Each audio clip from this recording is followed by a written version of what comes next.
अगर तुम भी एआई का यूज करके वीडियोस बनाते हो और सोच रहे हो कि क्राइटेरिया कंप्लीट होते ही अपना चैनल मोनेटाइज कर लोगे तो तुम बहुत बड़ी गलतफहमी में हो, क्योंकि अब यूट्यूब पहले जैसा नहीं रहा। ऐसा मैं इसलिए बोल रहा हूँ क्योंकि स्क्रीन पर जो चैनल्स तुम देख रहे हो इन सभी पर एआई जनरेटेड वीडियोस हैं और इनमें लाखों मिलियंस में सब्सक्राइबर्स हैं, लेकिन फिर भी ये सभी चैनल्स डीमोनेटाइज हो चुके हैं। और ये बात इन चैनल्स के ओनर्स ने खुद आकर बताई है। और सिर्फ यही नहीं, मेरा ये अपना चैनल जिस पर ऑलमोस्ट 10,000 सब्सक्राइबर्स कंप्लीट होने वाले हैं, इसका भी मोनेटाइजेशन रिजेक्ट हो गया है। और एक बार नहीं, पूरे 3 बार रिजेक्ट हुआ है। हैरानी की बात तो ये है कि यूट्यूब ने इस रिजेक्शन का कोई स्पेसिफिक रीजन ही नहीं दिया और ना ही कोई अपील का ऑप्शन छोड़ा। किसी ने कहा कि एआई वॉइस यूज किया है इसलिए रिजेक्ट हुआ, तो किसी ने कहा कि एआई से रिलेटेड वीडियोस अब मोनेटाइज ही नहीं होंगे। बट एक्चुअल प्रॉब्लम क्या है और मेरे साथ क्या हुआ, ये सब कुछ मैं आज इस वीडियो में बताने वाला हूँ। अगर तुम एआई से वीडियोस बनाते हो तो तुम्हें ये वीडियो जरूर देखना चाहिए, वरना तुम्हारी सारी मेहनत भी बेकार जा सकती है। 12 फरवरी 2025 को मैंने ये एआई गुरु चैनल क्रिएट किया था, लेकिन वीडियोस डालना सितंबर में शुरू किया। इससे पहले मैं एक शॉर्ट्स चैनल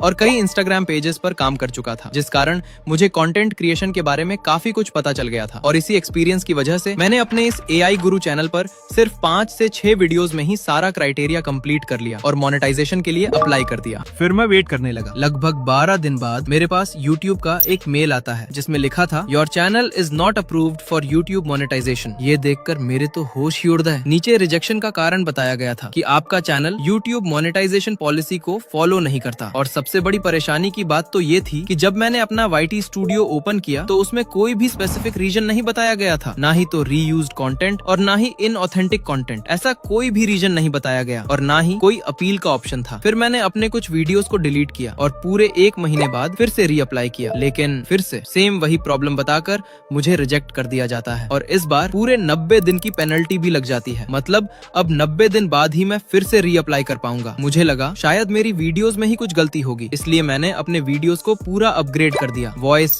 एडिटिंग, सब कुछ। और इन 3 महीनों में मैंने नए वीडियोस अपलोड करके अपना वॉच टाइम कंप्लीट किया। रीअप्लाई करने से पहले मैंने अपनी पुरानी वीडियोस को डिलीट कर दिया और भी काफी कुछ चेंजेस किए और फिर फाइनली अप्लाई कर दिया। लेकिन इस बार भी मेरा मोनेटाइजेशन रिजेक्ट कर देता है यूट्यूब, फिर से वही घिसा पिटा जवाब देकर कि आपका चैनल मोनेटाइजेशन पॉलिसी को फॉलो नहीं कर रहा है। अब ये बात मुझे अच्छे से पता चल गई थी कि ये प्रॉब्लम मेरे एआई वीडियोस की है ही नहीं, बल्कि यूट्यूब को बस ये लगता है कि मेरी वीडियोस मोनेटाइजेशन पॉलिसी को फॉलो नहीं करती। लेकिन अगर मेरी पहली वीडियोस मोनेटाइजेशन पॉलिसी को फॉलो नहीं करती थी, मैंने वो पुरानी वीडियोस तो डिलीट कर दी थी और न्यू वीडियोस से वॉच टाइम कंप्लीट करके फिर से अप्लाई किया था, तो फिर रिजेक्ट क्यों हुआ? अब मुझे यकीन हो गया था कि यहाँ मेरी कोई गलती नहीं है, बल्कि ये यूट्यूब के एआई सिस्टम की गलती है। मेरे चैनल और कंटेंट में कोई प्रॉब्लम नहीं है। फिर मैंने X पर यूट्यूब को टैग करके ये सारी प्रॉब्लम्स बताई और कुछ देर बाद यूट्यूब का रिप्लाई आता है। कभी कभी हमें टफ डिसीजंस लेने पड़ते हैं, जिसका मतलब है कि जो चैनल्स हमारी मोनेटाइजेशन पॉलिसीज को मीट नहीं करते उन्हें YPP के लिए अप्रूव नहीं किया जा सकता। जब आप हमारी रिकमेंडेशंस के अकॉर्डिंग कुछ चेंजेस कर लोगे, तब आप यूट्यूब स्टूडियो के अर्न टैब में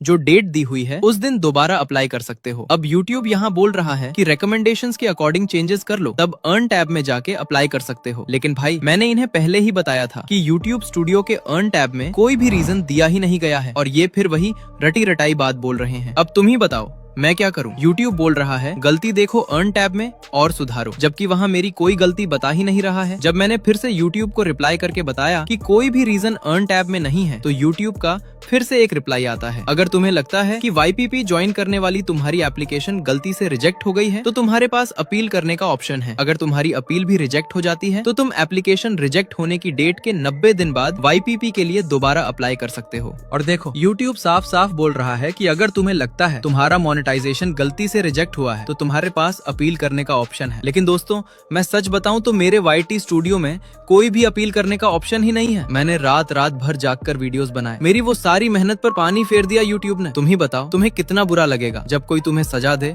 और तुम्हें ये भी ना बताए कि तुम्हारी गलती क्या है। यूट्यूब भी मेरे साथ यही कर रहा है, ना ही मुझे मेरी गलती बता रहा है और ना ही कोई अपील का ऑप्शन दे रहा है। मैं बिल्कुल टूट गया था, लेकिन आप लोगों ने कमेंट्स में मुझे जो सपोर्ट दिखाया है उसके लिए आप सभी को दिल से धन्यवाद। फिर मैंने एक नया चैनल बनाया और आप लोगों का इतना ज्यादा प्यार मिला कि कुछ ही देर में 200 से ज्यादा सब्सक्राइबर्स हो गए। लेकिन मेरी किस्मत इतनी खराब थी कि उस चैनल में एक ऐसी प्रॉब्लम आ गई जिसमें एडवांस्ड फीचर्स ऑन ही नहीं हो पा रहे थे, इसलिए मैंने फाइनली ये नया चैनल बनाया है। मैंने इतनी सारी वीडियोस बनाई हैं, पर एक भी वीडियो में मैंने सब्सक्राइब करने की रिक्वेस्ट नहीं की, लेकिन इस वीडियो में कर रहा हूँ कि प्लीज मेरे इस चैनल को सब्सक्राइब करके मेरी हेल्प करो और मैं वादा करता हूँ इस बार पहले से भी ज्यादा अच्छी वीडियोस आपको देखने को मिलने वाली हैं और इसका प्रूफ तुम्हें अगली वीडियो में ही मिल जाएगा। तो मेक श्योर सब्सक्राइब जरूर कर लेना। अब बात करते हैं कि आजकल जो AI चैनल्स डीमोनेटाइज हो रहे हैं वो क्यों हो रहे हैं और आप इनसे कैसे बच सकते हो। देखो, जो AI चैनल्स डीमोनेटाइज हो रहे हैं वो ज्यादातर इनऑथेंटिक कंटेंट की वजह से ही हो रहे हैं। ऐसे वीडियोस जिनसे व्यूअर को कुछ नया सीखने या समझने को नहीं मिलता, ऐसे वीडियोस जो सिर्फ व्यूज के लिए बनाए गए हों, जिनमें कोई इन्फॉर्मेशन या एंटरटेनमेंट न हो, ऐसे वीडियोस जिनमें इंसान की मेहनत ही न दिखे, ऐसे वीडियोस जो आसानी से बिना मेहनत के बनाए जा सकें, ऐसे वीडियोस इनऑथेंटिक या लो एफर्ट कंटेंट में आ जाएंगे और चैनल मोनेटाइज नहीं होगा। अगर मोनेटाइज है तो डीमोनेटाइज हो जाएगा। लेकिन सवाल ये आता है कि ये YT चैनल्स डीमोनेटाइज क्यों हुए। आपको लग रहा होगा कि ये सभी AI वीडियोस हैं इसलिए, लेकिन ऐसा बिल्कुल भी नहीं है। YouTube को AI कंटेंट से कोई प्रॉब्लम नहीं है। ये YouTube इंडिया का इंस्टाग्राम अकाउंट है और यहाँ YouTube खुद बोल रहा है कि AI कंटेंट मोनेटाइज होगा। लेकिन फिर ये चैनल्स डीमोनेटाइज क्यों हो गए? देखो, प्रॉब्लम ये है कि जितने भी इस तरह के AI चैनल्स डीमोनेटाइज हो रहे हैं उन सब में सारे वीडियोस एक जैसे लग रहे हैं। मतलब हर वीडियो में वही सिमिलर स्टोरी, बस थोड़े बहुत चेंजेस कर दिए जाते हैं। ये पहले चल जाता था लेकिन अब नहीं। YouTube का AI सिस्टम अब इतना एडवांस हो गया है कि वो तुरंत पकड़ लेगा और डीमोनेटाइज कर देगा। अगर तुम्हें इस चीज से बचना है तो एक ही तरीका है, हर वीडियो की स्टोरी दूसरे वीडियो से बिल्कुल अलग होनी चाहिए। बंदर अपना दोस्त और रियो फिल्म्स, ये दोनों चैनल्स डीमोनेटाइज नहीं होंगे क्योंकि ये दोनों अपनी खुद की स्टोरी बनाते हैं और हर नए वीडियो में एक नई स्टोरी होती है। इसी कारण अभी तक इनके व्यूज भी डाउन नहीं हुए हैं और होंगे भी नहीं, क्योंकि हर वीडियो में एक नई स्टोरी देखने को मिल रही है और YouTube को लग रहा है कि ऑडियंस एंटरटेन हो रही है। ये दोनों अपने अपने चैनल पर व्यूज और ब्रांडिंग बना के रखते हैं, जिससे फ्लिपकार्ट जैसे बड़े ब्रांड्स भी इनके साथ कोलैब करते हैं। समझाने को तो बहुत कुछ है लेकिन काफी टाइम लग जाएगा। बस इतना समझो कि अगर तुम्हारी खुद की स्टोरी होगी तो कोई प्रॉब्लम नहीं होगी। कमेंट करके बताओ तुम्हें नेक्स्ट किस टॉपिक पर वीडियो चाहिए। मिलते हैं नेक्स्ट वीडियो में।